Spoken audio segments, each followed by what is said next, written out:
WrestleMania Backlash. Or just Backlash. However you want to say it. But you know, there are gonna be some good matches, and we're gonna do a couple of predictions here. For again, as I said in Mania predictions, only the men's matches because women's wrestling is so boring. I haven't watched it in over a year.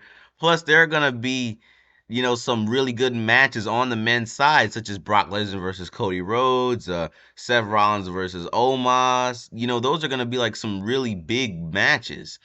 But you know, let's just start there with Seth Rollins versus Omos. Let's just start there. When I first saw the match on the match card, I was like, "Is there any doubt? Is there any doubt that Omos is gonna win this match?" And I said, "Wait a second. It is definitely a possibility that Seth Rollins takes down Omos." So believe it or not, I'm gonna go with Seth Rollins to pin Omos fair and square, 1, 2, 3 in the center of the ring. So for my first one, Seth Rollins. Next is the Bloodline versus, as I call them, the Trio. Sami Zayn, Kevin Owens, and Riddle. So the Trio versus the Bloodline. I mean, it seems the Trio beating the Bloodline is the obvious choice, but I think it's going to be a no contest, or in other words, a good old-fashioned DQ, or more like a bad old-fashioned. I should not say a good old-fashioned. It's bad when they do that. Anyway, just for a second, we'll jump into last night. The Usos were being the Usos.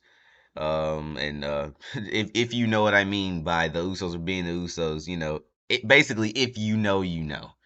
And then Jimmy, he asked Jay, he said, "Are you ready for tomorrow night?" You know, meaning tonight. And you know, Jay was all in, and then he went to Solo, and then he asked Solo, he said, "Are you ready?" And Solo didn't say anything. And then Jay, he just looked at him, and then he said, "He asked you a question. Did you hear him?" And then Solo spoke for, as far as I know, the first time.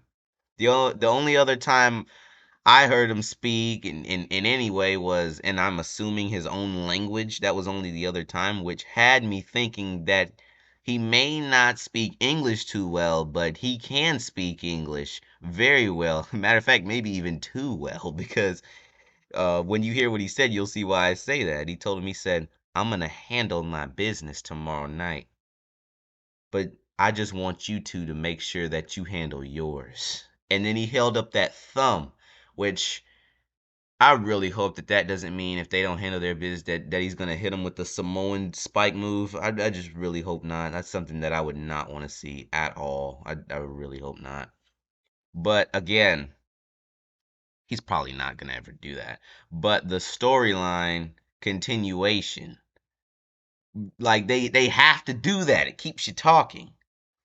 This was probably the only result from Friday night, well last night, because it's probably the only result because I that's why I didn't do a SmackDown results video. I'm like, you know what, let me just do Mania Backlash, because there's no need for SmackDown results. There was nothing except for this little tiny bit. But yeah, this leads me to believe that Solo is going to do something in this match that just disqualifies the whole thing. So in the end, I'm thinking a no contest for this match.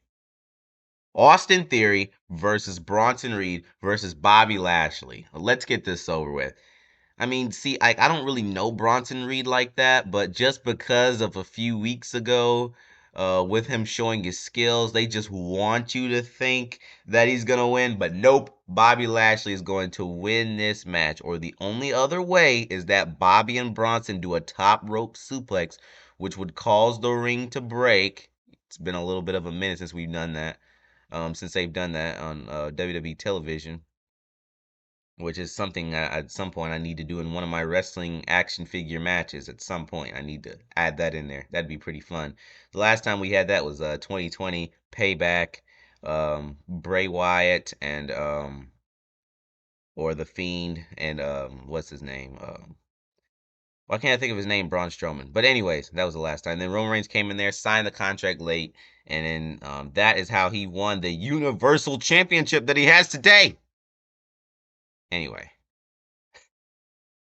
Wow, you gotta expect me to get hype at some point in some of my videos. But the ring would break. That would give Austin Theory the chance to sneak in there and get the pin and retain the title. But I mean, I don't know if I really want that to happen. I don't think I do. But in the end, if everything goes well, Bobby Lashley wins. Bad Bunny versus Damian Priest, San Juan street fight. We'll keep it quick. And obviously, Bad Bunny is going to win and leave WWE and probably won't show up for another year. And of course, Cody Rhodes versus Brock Lesnar. And if you saw my video that should be popping up in the corner right now, you already know. But I'm going to go ahead and say it here. I think Cody Rhodes, without a doubt, will be the winner. But we do have to remember there is a chance of interference from Finn Balor and or Roman Reigns because Finn Balor told him to watch his back and Roman Reigns can get involved just because Roman Reigns he's had past problems with both Cody Rhodes and Brock Lesnar, so there is a chance that he gets involved. And the fact that it's been a long time since he's been on TV, it's almost like he would be returning, so it'd be like a shock factor as well. But that's it for this video, peeps. You know the drill. Peace out, peeps.